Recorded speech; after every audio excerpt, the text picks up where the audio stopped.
Sir ನಮಸ್ಕಾರ. ಓ ನಮಸ್ಕಾರ sir sorry workout ಮಾಡ್ತಿದ್ದು disturb ಮಾಡಿಬಿಟ್ಟೆ. ಪರವಾಗಿಲ್ಲ ಹೇಳಿ.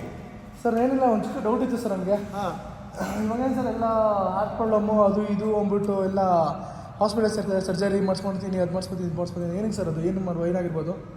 ನೋಡಿರಿ, ಇತ್ತೀಚಿನ ದಿನಗಳಲ್ಲಿ ಏನಾಗಿದೆ ಅಂದರೆ ಪ್ರತಿಯೊಬ್ಬರೂ ಅವನು ಎಂಥ ಬಡವನಾಗಿರಲಿ ಅವನು ಕುಡಿಯೋದಕ್ಕೆ ದುಡ್ಡು ಹೊಂಚ್ಕೊತಾನೆ.